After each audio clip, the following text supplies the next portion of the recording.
Assalamualaikum Pak Lukman. Pak, ini kita mau minta nasihat untuk anak-anak muda, Pak. Karena kita kan sudah menghadapi pesta demokrasi tahun 2024 nanti. Nah, masa kampanye kan sudah dimulai nih. Ini banyak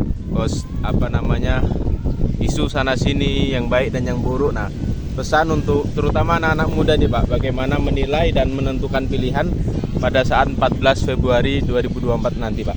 Oke, Waalaikumsalam warahmatullahi wabarakatuh, Mas Ali. Ini memang satu proses yang harus sebenarnya dijalani oleh setiap kaula muda yang ada di publik yang kita cintai. Momentum tahun politik, momentum pemilu yang akan datang ini, pemilihan presiden, wakil presiden, pemilihan DPD RI, pemilihan DPR RI provinsi, pemilihan DPRD provinsi Lampung. Terima kasih Pak. Pemilihan DPRD kabupaten dan kota se-Indonesia berjalan di 14 Februari. Ini sebenarnya merupakan satu momentum untuk kaula muda, anak-anak muda generasi bangsa yang harus memahami demokrasi secara baik. Inilah saatnya proses. Karena dalam beberapa dekade, beberapa kali melakukan pesta demokrasi 5 tahunan ini, ya sudah bermacam-macam apalah yang terjadi, positif dan negatif. Dan saya pikir itu pun akan lebih banyak yang terdengar negatifnya, di mana pemilihan presiden dan wakil presiden itu sudah diwarnai dengan kecurangan, diwarnai dengan hal-hal yang tidak baik. Dan ini kalau kaula muda tidak mempercayai akan terjadi terulang dan terulang lagi. Nah, ini yang nggak boleh terjadi. Jadi mulai belajar demokrasi politik, yang memang alat demokrasi adalah partai politik, itu harus dipahami oleh anak muda generasi bangsa ini ke depan. Karena tidak bisa ujuk-ujuk anak muda tahu paham tentang politik, tahu tentang proses-proses demokrasi. Dia mesti paham dari bawah. Step by step itu, Pak, ya. Step dari by bawah. step. Mulai dari mungkin kalau dia bergabung di dalam anggota partai politik, jadi kader daripada partai politik, itu harus dilalui. Jadi tidak seperti sekarang ini partai politik tidak punya kader. Comot sana sini gitu, Pak. Comot sana sini, bahkan sangat naif sekali. Terjadi transaksi di dalamnya. Ini yang paling sulit. Jadi banyak muncul tokoh-tokoh politik yang hanya didasarkan pada kemampuan finansial yang tinggi saja. Ini masalah. Jadi ini harus dipahami betul.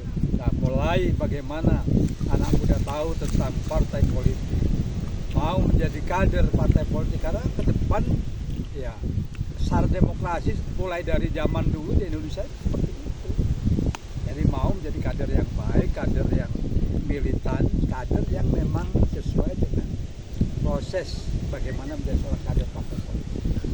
Terus kedua, Pak, ini bagaimana nanti khususnya anak-anak muda nih, karena kalau nggak salah itu 40% pemilih di Indonesia ini 40%-nya dari anak-anak muda. Nah, bagaimana menentukan pilihan ini nih calon yang harus kita pilih gitu, Pak? Maka saya sampaikan tadi, mulai belajar jadi kader dulu. Ya. Kalau mau dia harus perjuangkan partai politiknya dong, untuk berhasil, untuk menang. Harus dari situ. Tapi rata-rata kan tidak terjadi di saat ini. Karena memang partai politik belum bisa melakukan pembinaan terhadap kader generasi muda. Kita mungkin boleh bersyukur adanya anak-anak muda seperti Kaisang, seperti Gibran. Tapi itu kan anunya jadi tidak bagus karena dia pakai ordal itu. Nah, ini kan banyak anak muda yang lebih berprestasi kok. Banyak anak-anak muda yang memang punya kualitas yang tinggi kok. Bahkan banyak anak-anak muda kita yang tidak mau kembali ke tanah air setelah mereka punya kualitas tinggi. Dunia luar sana. Ya. Nah, ini banyak sekali. Jadi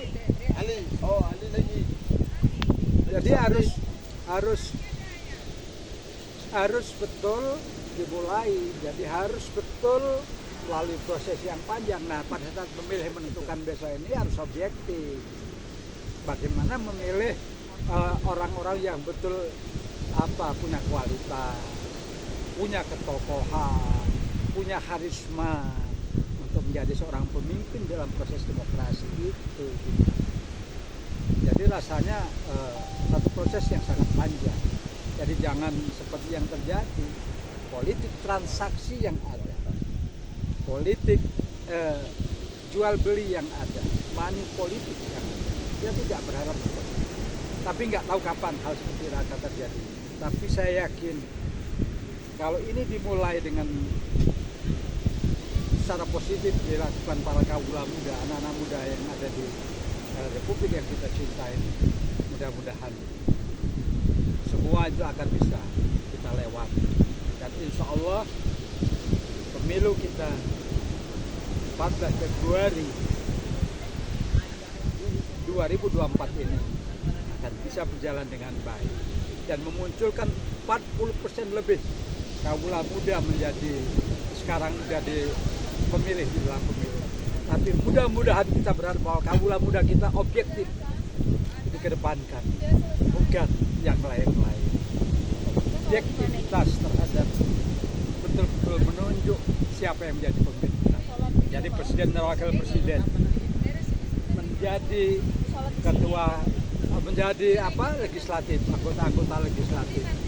Nah ini mudah-mudahan hal ini akan bisa kita wujudkan di dalam pada tanggal 14 Februari yang akan datang. Saya berharap kaula muda kita mulai berpikir, mulai berbuat dan mulai melakukan yang memang sesuai dengan ketentuan dan aturan yang ada. Oke, terima kasih Pak Lukman atas beberapa hal yang disampaikan. Mudah-mudahan harapan kita di 2024 menjadi lebih baik lagi terwujud. Terima kasih sama-sama. Assalamualaikum warahmatullahi wabarakatuh.